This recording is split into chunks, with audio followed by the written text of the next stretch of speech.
चलिए, आज हम लोगों को पढ़ना है केमिकल प्रॉपर्टीज, और केमिकल प्रॉपर्टीज के बाद ये टॉपिक हमारा खत्म हो जाएगा। ठीक है, तो ओके, तो स्टार्ट करते हैं और जल्दी जल्दी पढ़ेंगे।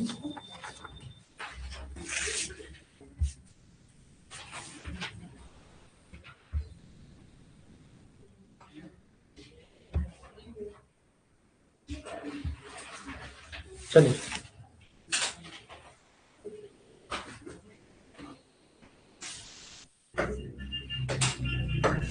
देखिए रिएक्शंस।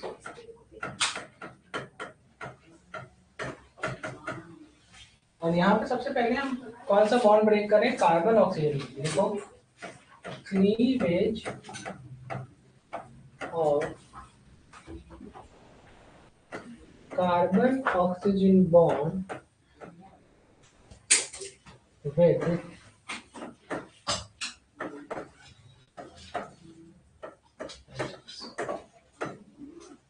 इस मेथड को कहते हैं जीजर मेथड।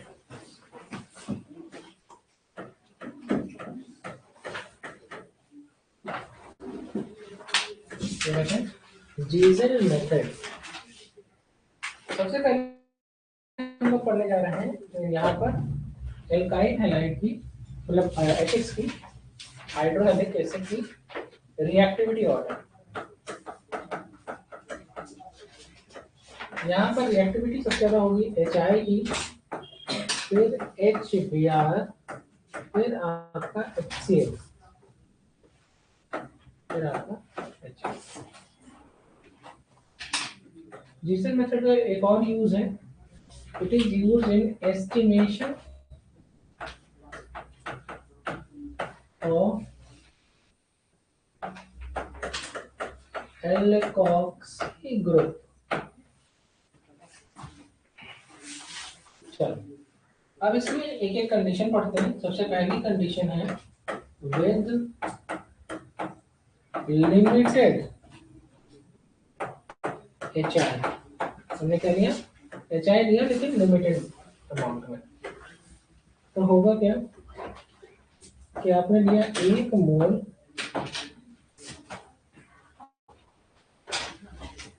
तो आपका जो प्रोडक्ट बनेगा वो 1 मोल अल्कोहल बनेगा, और 1 मोल आपको मिलेगा alkyl halide, that is alkyl iodide, जो कुछ भी बन सकता है। लाइक हमने लिया ROR। यहाँ पर बात हो रही सिमेट्रिकल की, और हमने लिया यहाँ पर HI। मैकेनिज्म है आपका ऐसे 2, यहाँ पर बनेगा ROH और साथ साथ में RI, लेकिन ये तो सिमेट्रिकल है। यहाँ पे लिखेंगे इन अनसिमेट्रिकल, ये इंपॉर्टेंट है, ether, in unsymmetrical ether smaller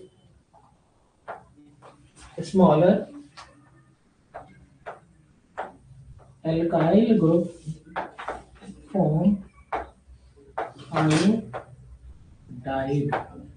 कहीं मैंने पढ़ा है ना पोपॉफ्स मेथड, पोपॉफ्स रूल। माँ बाप हमेशा छोटे बच्चे के साथ जाना चाहते हैं, तो मैंने ये सिखाया, तो लिख लो smaller alkyl group form iodide।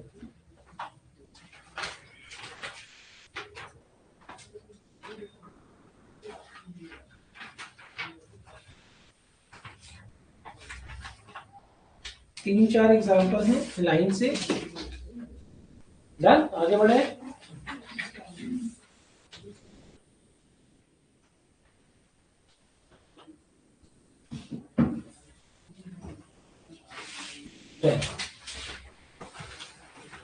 देखिए दो एग्जाम्पल है, C2H5OC2H5, यहाँ ले लिया हमने HI, मैकेनिज्म हो गया आपका SN2, प्रोडक्ट क्या बनेगा, तो कहिए सर सिमेट्रिकल है तो एक बन जाएगा एल्कोहल और एक बन जाएगा आयोडाइड। लेकिन अगर बनता C2H5OCH3 सब तो सेम, तो एक तो बनेगा, छोटा वाला क्या बना रहा था आयोडाइड, तो यहाँ बनेगा C2H5OH और साथ में बन गया आपका प्रोडक्ट CH3I। बोला छोटा है ना, ये बड़ा वो छोटा, छोटा वाला आयोडाइड। अभी नोट लिखिए,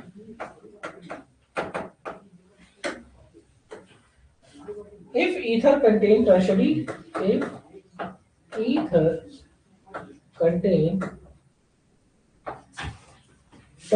alkyl group,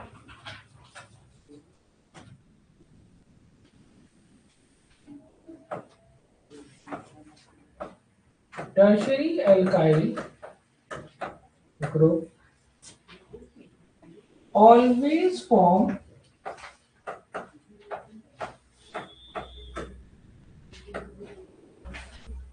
alkyl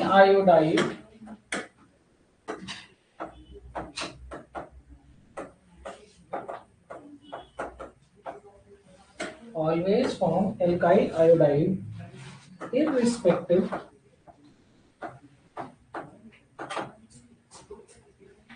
of its size,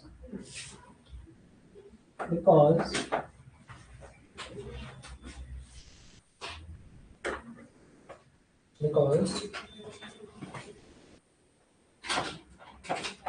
reaction follows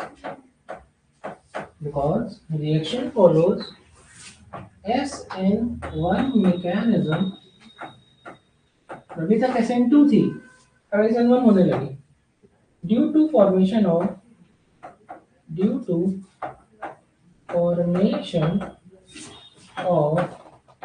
tertiary alkyl carbocation. Example के तौर पर देखते हैं एक रिएक्शन CH3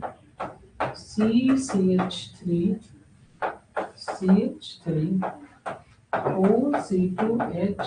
अभी तक छोटा वाला क्या बना रहा था, अभी तक तो ये वाला आयोडाइड बनाता था ना, छोटा है ना, ये बड़ा है, लेकिन अब क्या हुआ,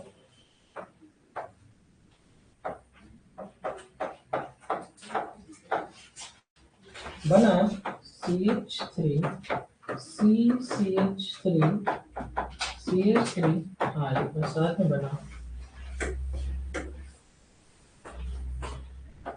C2H5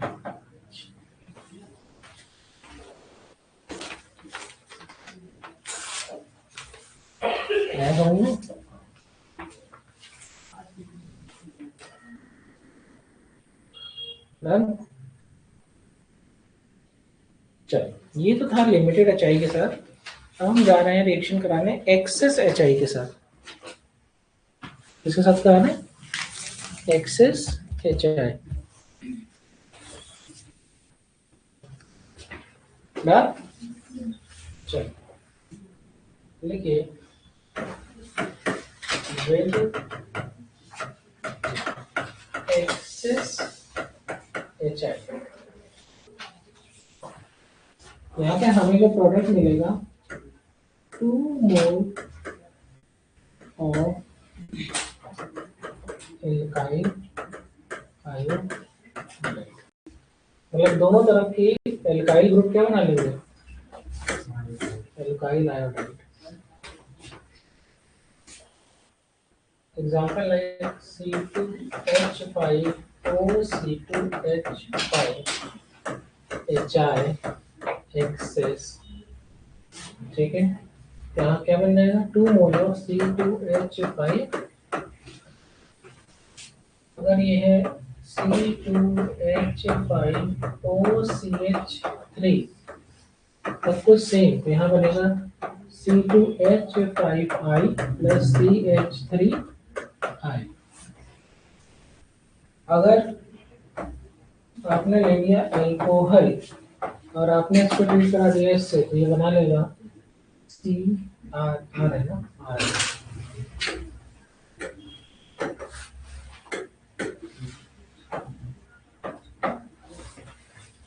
लेकिन अगर आप लेते हैं फेनॉल और सब कुछ ये कराते हैं, यहाँ लिखिएगा प्यारा नो रिएक्शन। फिनॉल ये रिएक्शन नहीं देता है, फिनॉल ये रिएक्शन नहीं देता है। डन। तो अल्कोहल तो देगा लेकिन फिनॉल नहीं देगा।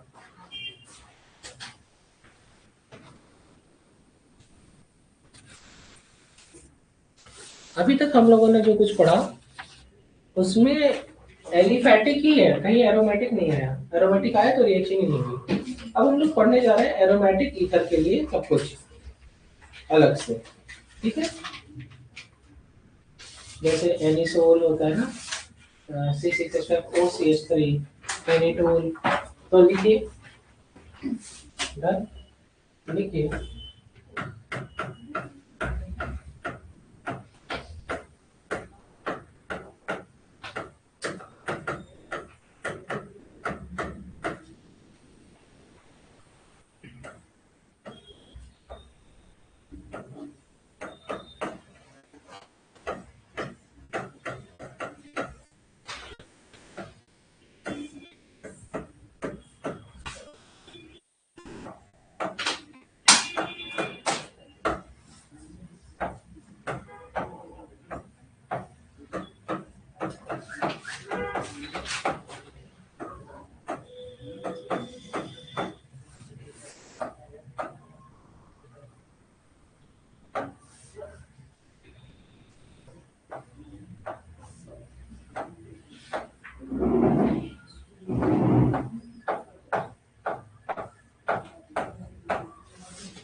चलो ये 3 देखते हैं।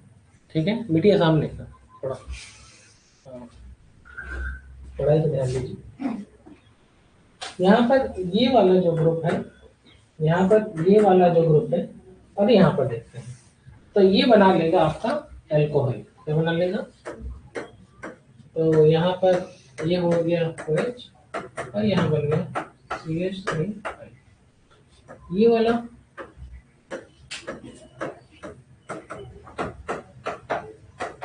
यहाँ पर कोई दिक्कत नहीं, छोटा वाला हमेशा एल्काइल बना रहा है, कोई समस्या नहीं है। लेकिन यहाँ पर ये कभी भी रिएक्शन नहीं देगा, ये रिएक्शन नहीं देगा। चलिए,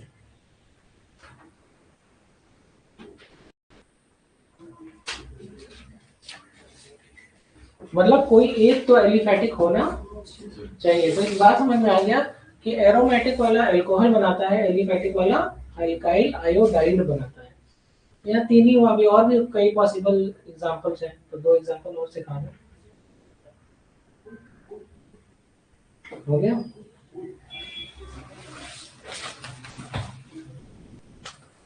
एक एग्जांपल ये भी हो सकता है,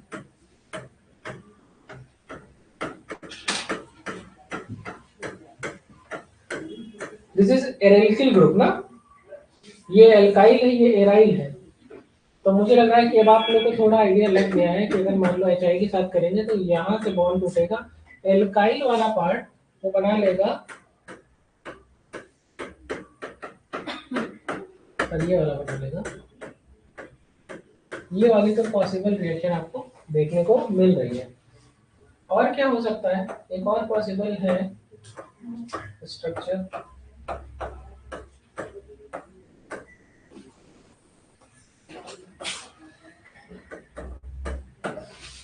एक और ये स्ट्रक्चर पॉसिबल है।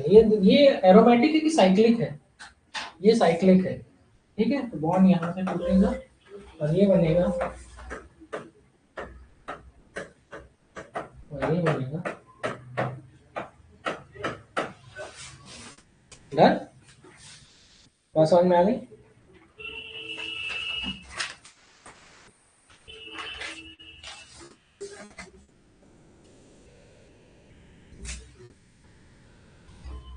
तो मुझे लग रहा है कि आपको ये बात समझ में आ गई है। बस 10 मिनट और किया, हार्डली आपका चैप्टर खत्म हो जाएगा। इधर एनसीईआरटी लाए हैं कोई लोग? कोई नहीं लाया?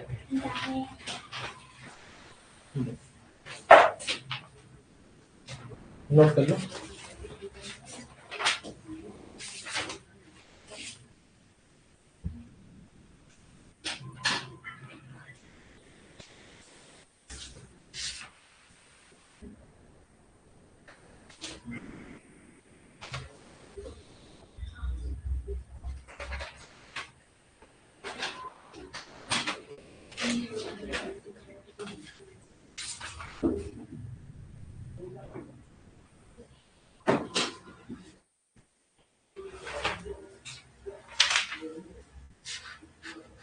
कोई थोड़ा सा ठीक एनसीईआरटी किसी और केस में तो प्रिंटिंग इश्यूज है।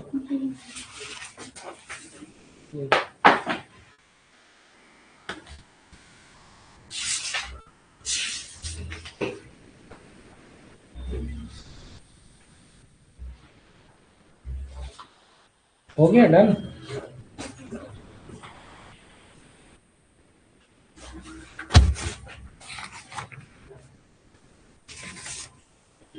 सबके पास एनसीईआरटी है? सबके पास है ना? सबने परचेज कर रखी है ना? ठीक है, लास्ट में एक चीज अभी दिखाएंगे, तो कर लेना वहाँ डालो। ऑक्सीडेशन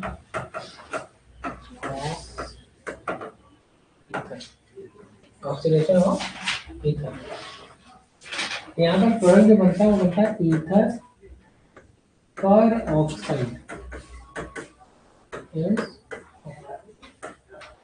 अच्छा, ईथर पर oxide is explosive, explosive in nature.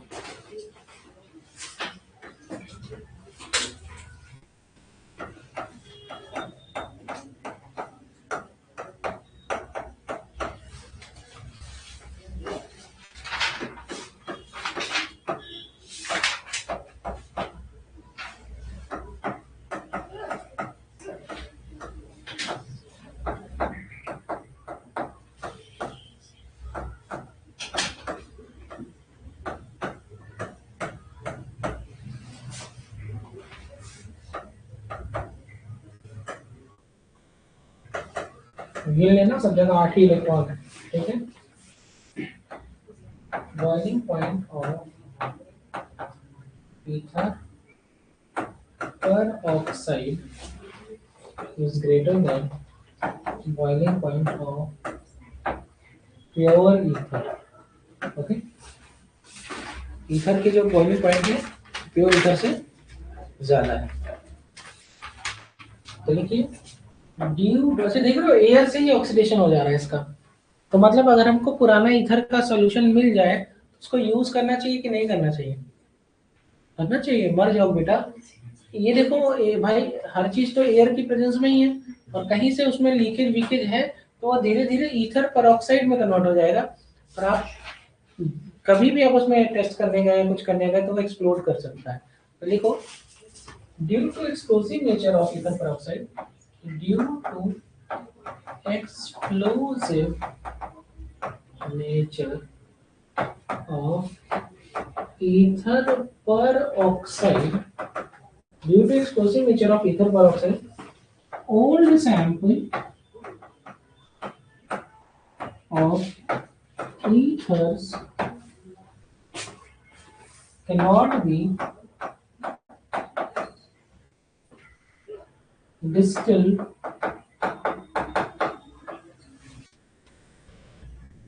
up to dryness. Up to dryness.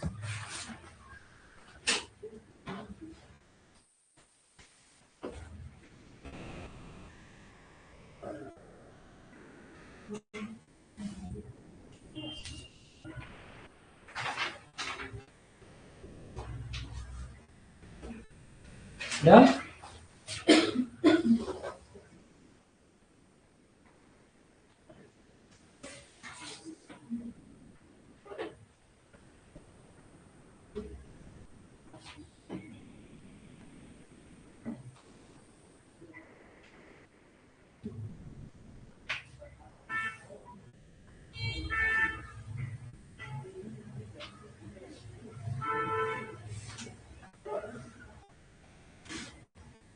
Done हो गया।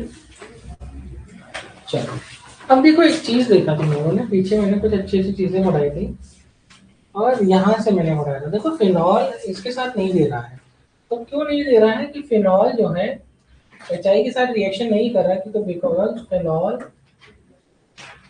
Do not undergo nucleophilic substitution reaction with HI. इसलिए ऐसा, मतलब फिनॉल वाला जो पार्ट है वो कभी भी जो है एचआई के साथ रिएक्ट नहीं कर रहा। अब इसको बोलने का क्या पर्पज है, इसको आप अगर यहाँ पे देखो तो विद विद एचआई लिख लो, आयोडाइड आयन लिख सकते हो और एचआई लिख सकते हो, ठीक है। अब यहाँ पे देखो, यहाँ पे भी फिनॉल बना कि ये एक्सेस में है, इसमें है, तब भी नहीं हो रहा है, क्योंकि phenol nucleophilic substitution reaction HI के साथ नहीं देता, फिर नहीं देता, फिर ये तो यहाँ पर तो दो फिनॉल है, तो यहाँ पे नहीं हो सकता। इसके बाद यहाँ पर देख रहे हो तो फिर से एक फिनॉल बना, फिर वो आगे रिएक्शन में नहीं गया, और यहाँ भी फिर एक फिनॉल बना, वो भी आगे रिएक्शन में नहीं गया। लेकिन जब तुम एलिफैटिक वाले में देखते थे तो दोनों, जब तुम एक्सेस में ले लेते थे, जब तुम एक्सेस में ले लेते थे, लिमिटेड है ना, जब तुम एक्सेस में लेते थे दोनों एल्काइल हाइड्राइड बनाते थे, दोनों एल्काइल हाइड्राइड बनाते थे, मतलब जो अल्कोहल बनती थी, जो अल्कोहल बनती थी वो भी आगे जाके एचआई के साथ रिएक्ट कर जाती थी, लेकिन वहां पर ऐसा नहीं हो रहा था। तो फिनॉल क्यों? क्योंकि due to aromatic structure, due to resonance, ठीक है। तो रीजन क्या है? Due to resonance. भाई रेजोनेंस में है तो जो ऑक्सीजन है, जो ये ऑक्सीजन है, ये इसका जो इलेक्ट्रॉन है ये रेजोनेंस में पार्टिसिपेट करने लगता है, तो पैसिव हो जाता है वहां पे, इसलिए वो वहां पर जब उसका इलेक्ट्रॉन रिंग के अंदर आ जाएगा तो उसके पास इलेक्ट्रॉन की कमी होगी ना, तो वो न्यूक्लियोफिलिक सब्स्टिट्यूशन रिएक्शन क्यों देगा? नहीं देगा, ठीक है। तो ये बात जानते रहिए। और भैया हाइब्रिडाइजेशन देखोगे तो sp2 हाइब्रिडाइजेशन है, देखो ना रिंग में तो सब sp2 ही है, ये सब sp2, ये सब sp2 है। तो ये बात एक चीज आनी चाहिए थी।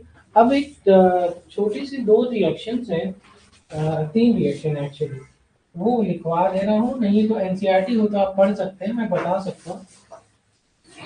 जैसे देखिए यहाँ पर लिखा हुआ है इलेक्ट्रोफिलिक सब्स्टिट्यूशन रिएक्शन, अगर आप ये देख पा रहे हैं पेज नंबर है दैट इज 219। पहले मैं थोड़ा सा थॉरो रीड करा दे रहा हूँ। तो देखो जो प्रोडक्ट बनते हैं वो हमेशा, मतलब अब इलेक्ट्रो न्यूक्लियोफाइल तो नहीं आके लगेगा, लेकिन इलेक्ट्रोफाइल आके लगेगा। क्या लगेगा? और इलेक्ट्रोफाइल कभी भी आके लगेगा तो जो एल ये बस एक चीज देख लो खुद ही समझ में आ जाएगा। This is OCH3। ये ग्रुप कौन सा है? तो कहेंगे सर प्लस आर ग्रुप है। कौन सा ग्रुप है?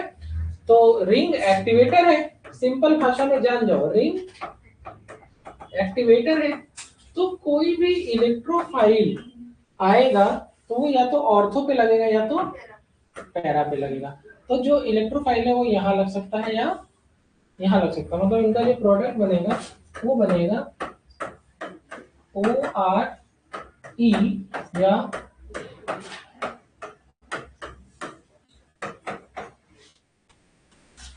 ठीक है। ठीक है, अब इसमें मेजर प्रोडक्ट कौन बनेगा? ये this is electrophilic substitution reaction. एक चीज लिख लो, हेडिंग डाल दो इलेक्ट्रोफिलिक सब्स्टिट्यूशन रिएक्शन। ठीक है, क्या डाल दिया? Electrophilic substitution reaction. अरे इतना लिखो तो बताए।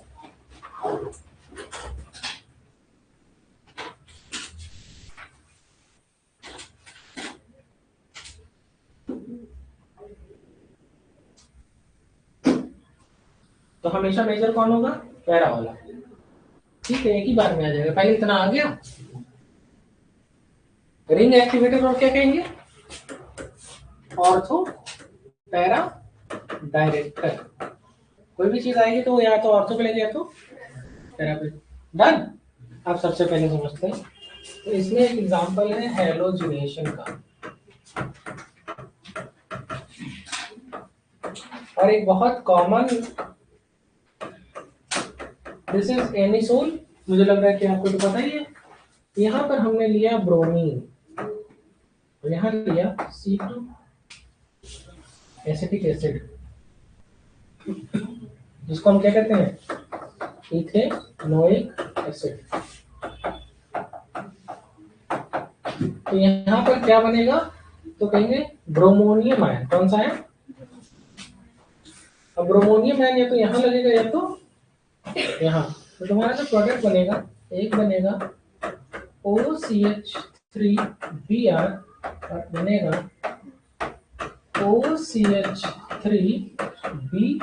मेजर। मुझे लग रहा है समझ में आ गया। पैरा ब्रोमो, ठीक है, एनिसोल। पैरा ब्रोमो एनिसोल, ठीक है। एक का नाम लिख देगा, दूसरा समझ गए, ऑर्थो ब्रोमो हो जाएगा। पैरा ब्रोमो एनिसोल, ठीक है। This is halogenation.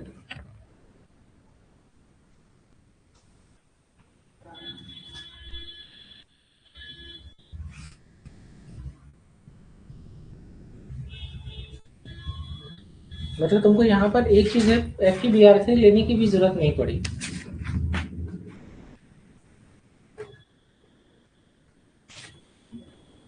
चलो,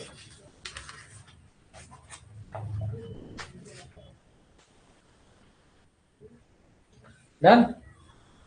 अगला रिएक्शन है that is Friedel craft reaction. तो फ्रीडल क्राफ्ट की कौन कौन सी रिएक्शन थी? एल्काइलेशन और एसाइलेशन। एक बार एसाइल ग्रुप आके लग सकता है, एक बार एल्काइल ग्रुप आके लग सकता है। माफ कीजिएगा, नहीं करो।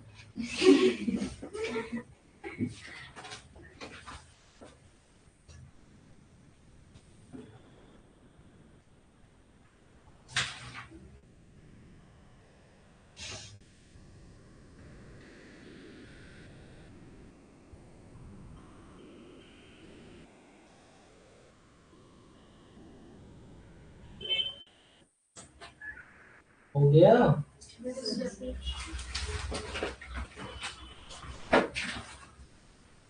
देखो, फ्रीडल क्राफ्ट रिएक्शन, तो एक एक हो जाएगी फ्रीडल क्राफ्ट एल्काइलेशन, और एक हो जाएगी फ्रीडल क्राफ्ट एसाइलेशन। चलो,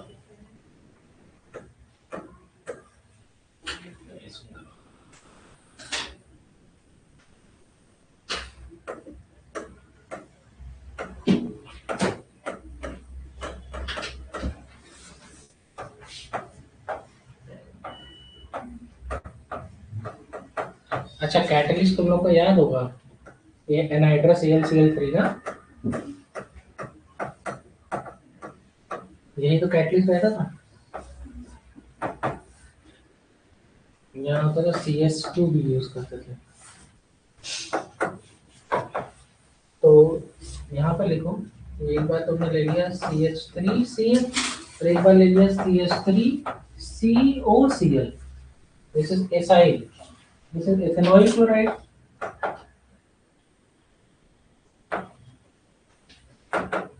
और ये क्या है, मतलब मेथाइल क्लोराइड।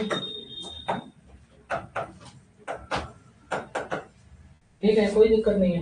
अब ये जो भी चीज है, यहाँ से ये बॉन्ड टूटेगा, या अगर या तो ऑर्थो पे लगेगा, ये तो प्रोडक्ट प्रोडक्ट आपका बनेगा OCH3 और क्या बनेगा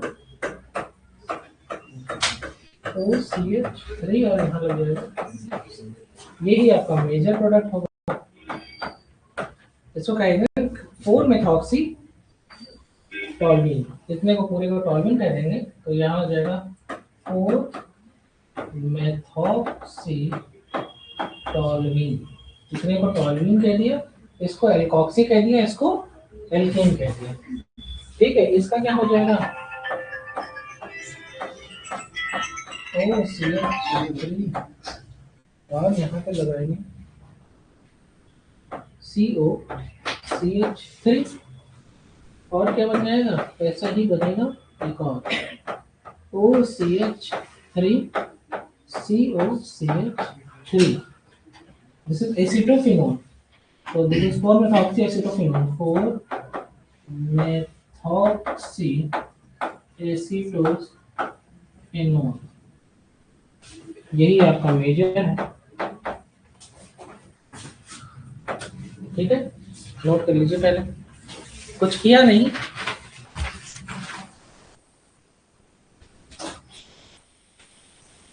लिख के मेरे बच्चों। ठीक है,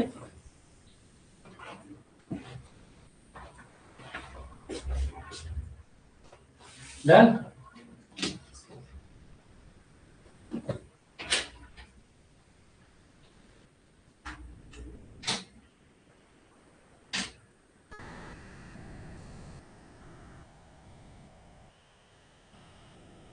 गया,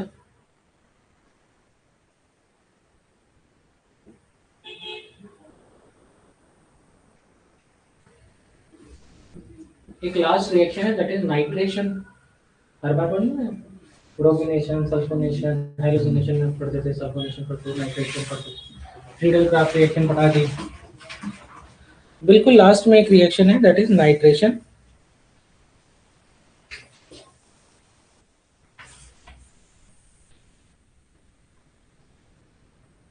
डन, नाइट्रेशन। यहाँ पर क्या हुआ, तुमने लिया सबसे पहले एनिसोड, और तुमने लिया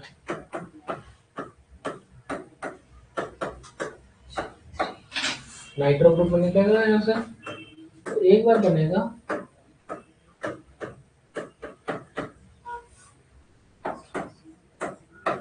दिस इज 2-नाइट्रो एनिसोड ना, 2-नाइट्रो एनिसोड, और क्या बनेगा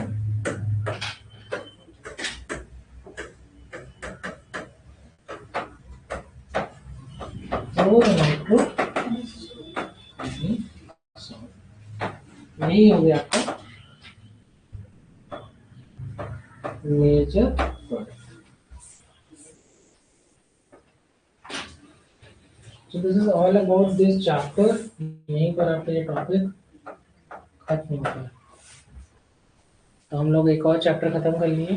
कल हम लोग पढ़ेंगे carbonyl compound, aldehyde ketone, carboxylic acid, बहुत इंपॉर्टेंट चैप्टर, बहुत अच्छा चैप्टर। जिस दिन खाओ उस दिन पढ़ेंगे। बेटा ऐप पर है अपलोडेड, है ना? ये वीडियो वाला नहीं है, पहले जो दिखा रहे हैं वो नहीं है। हाँ तो लिखवा ही रहे हैं। इसके जस्ट पहले तक है, फिनॉल तक तो पूरा है, ईथर ईथर तो लिखवा ही रहा हूँ, ईथर तो लिखवा रहा है ये वाला बेटा, तुम देख ही नहीं अभी तक। केमिस्ट्री में जाओ तुम, दिखा दो बेटा इसको, तुम लिखो जिसने लिख लिया वो दिखाए। डन।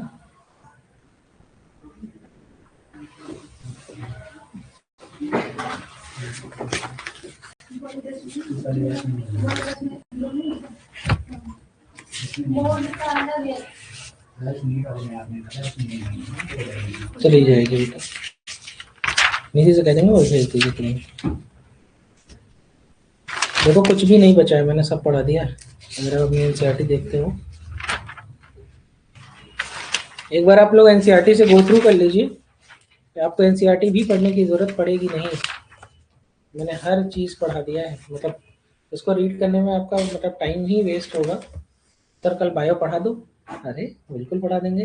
पहले जो बायो की क्लासेस चल रही हैं वो तो अटेंड करो। कल तो आप लोग की कल जो है, क्या नाम है बेटा तुम्हारा, कल 2:30 बजे से क्लास है तुम्हारी। पहला सेशन बायो का है, दूसरा सेशन पहले 2 सेशन बायो के हैं, 2 घंटे की क्लास है बायो की। इवोल्यूशन चैप्टर स्टार्ट होगा कल, हाँ इवोल्यूशन स्टार्ट होगा। मॉलिक्यूलर बेसिस ऑफ इनहेरिटेंस के बाद नहीं जो चैप्टर आता है इवोल्यूशन, तो 2 घंटे की क्लास है वो बायो की, उसके बाद आपकी केमिस्ट्री चलेगी। फिर मतलब जैसा जो शेड्यूल है वैसे ही चलेगा।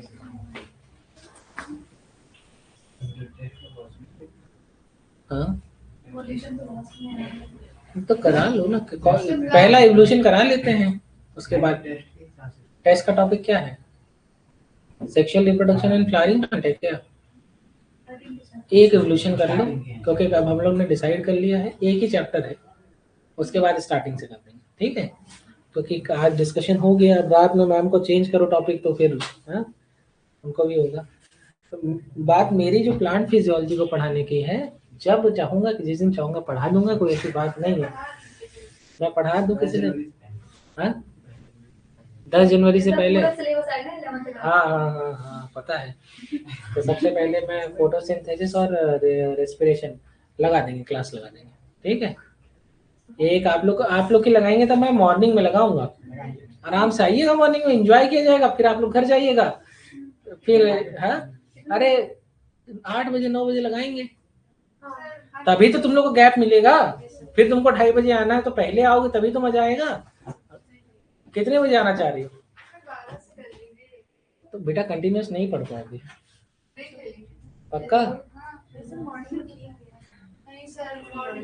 वो दूर रहती है।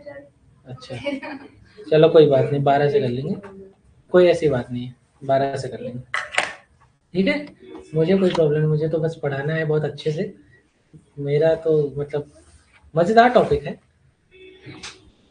ठीक है। तो किसकी बुक है ये लीजिए, पढ़ डाली सारा सारा A to Z, एक इससे ज्यादा कुछ आएगा ही नहीं।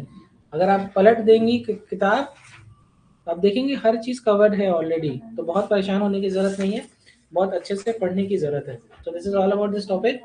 नेक्स्ट टॉपिक है अपना एल्डिहाइड कीटोन कार्बोक्सिलिक एसिड, बहुत इंपॉर्टेंट चैप्टर, बहुत अच्छा चैप्टर। टॉलिंस रिएजेंट, बेनेडिक्ट रिएजेंट, हाँ कैनिजारो, ये सब है, टिसेनको रिएक्शंस, ये सब पढ़नी है और बहुत अच्छे से पढ़ेंगे, मजा आएगी।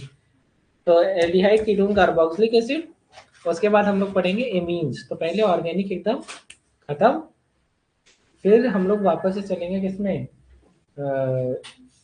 इनऑर्गेनिक में D&F ब्लॉक और कोऑर्डिनेशन कंपाउंड, और उसके बाद सोल्यूशन, उसके बाद इलेक्ट्रोकेमिस्ट्री, केमिकल काइनेटिक्स, कहानी इलेक्ट्रो तो पढ़ा चुका हूँ, केमिकल काइनेटिक्स और ये सोल्यूशन। चलिए ठीक है, नेक्स्ट क्लास में मिलता है, थैंक यू। बायोमोलिक्यूल भी पढ़ा चुका हूँ, बायोमोलिक्यूल तो एक दिन का है, जब तो आओगे तो अलग से बैठा के पढ़ा देंगे हम लोग को।